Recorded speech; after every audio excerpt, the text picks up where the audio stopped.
Hey, Mama, welcome to Flourish with Amanda Trojan, the podcast for Christian medical moms who are carrying a lot, but are called to even more. I'm Amanda, mindset coach, medical mama, and your go-to girl for faith-based encouragement and practical tools to help you renew your mind, reclaim your peace, and walk boldly in your God-given purpose, even in the middle of the mess. Let's get into today's episode. Hey friend, welcome back to Flourish with Amanda Trojan, the podcast for medical mamas who love Jesus, love their babies fiercely, and are trying to just make it through the day without falling apart at 2 p.m. in the middle of yet another therapy appointment. If that's you, girl, you're in the right place. Now, today's episode is one that's personal. It's tender, and it's probably going to make you feel seen in a way that you didn't even know you needed. We're talking about what it's like when your life, your motherhood, doesn't look like theirs. Let's be real for a second. It's one thing to say every motherhood journey is different, but it's a whole other thing when you look around and you feel like yours is unrecognizable.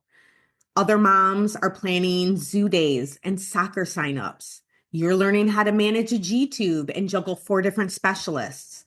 Other moms are swapping potty training tips. You're just trying to get through the night without a seizure or an alarm going off. It's not jealousy. It's not bitterness. It's grief. Hidden grief. Compound grief. The grief of dreams deferred, routines upended, and milestones missed. And no one really talks about it, do they? You're not just grieving what was, you're grieving what could have been.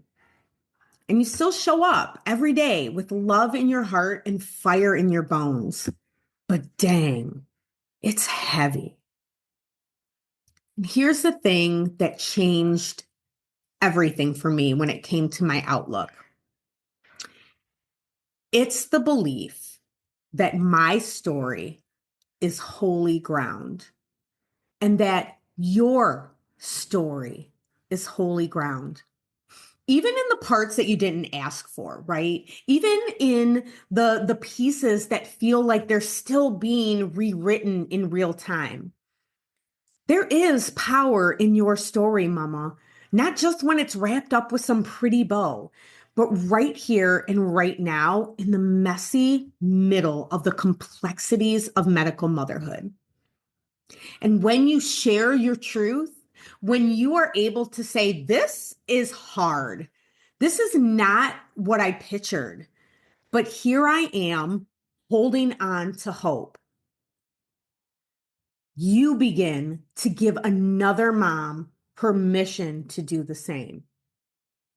You're not weak for struggling.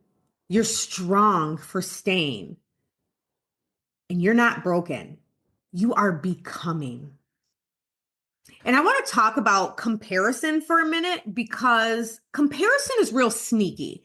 We don't mean to do it, right? We probably don't even consciously know we're doing it, but it happens in that scroll through Instagram.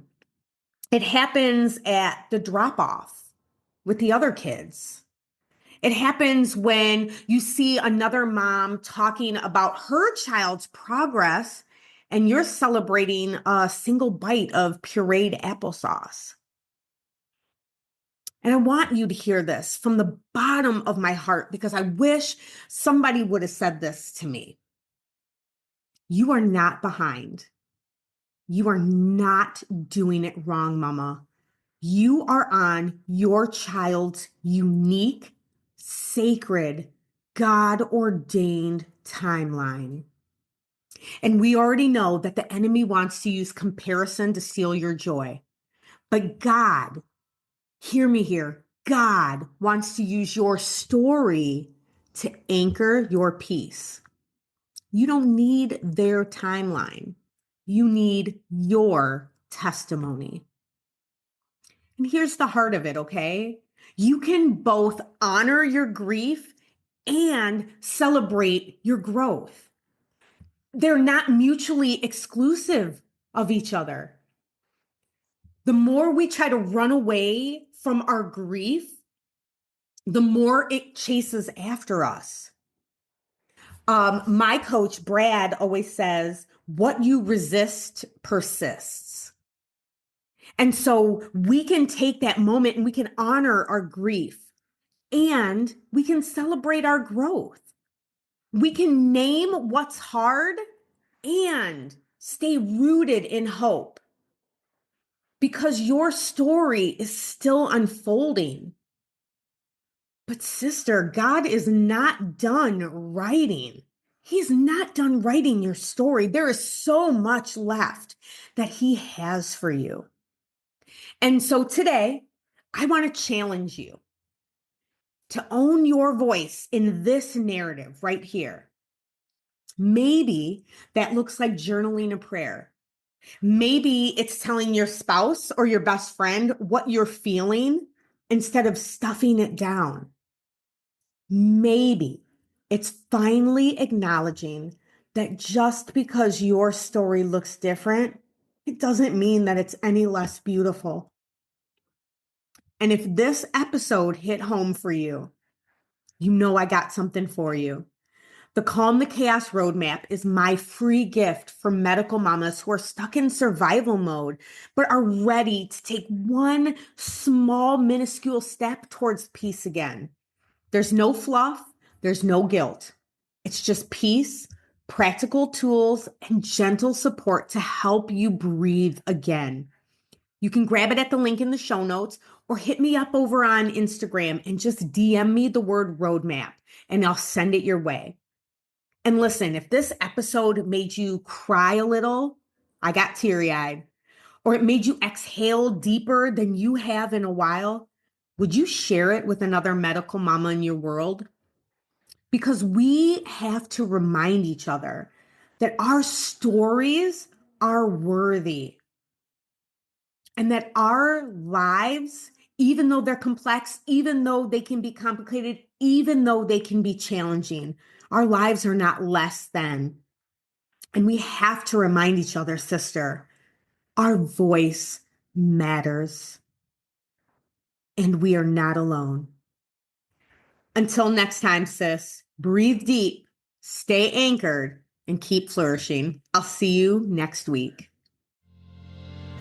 Sis, if this episode blessed you, would you do me a favor? Screenshot it, share it to your stories, and tag me on Instagram at Flourish with Amanda so that I can cheer you on. And if you haven't already, grab your free Calm the Chaos Roadmap. It's my gift to help you reset your mind and to breathe again when life feels like a lot. The link is in the show notes or just DM me the word roadmap on Instagram and I'll send it straight to you. Until next time, keep showing up, keep surrendering, and never forget you were made to flourish.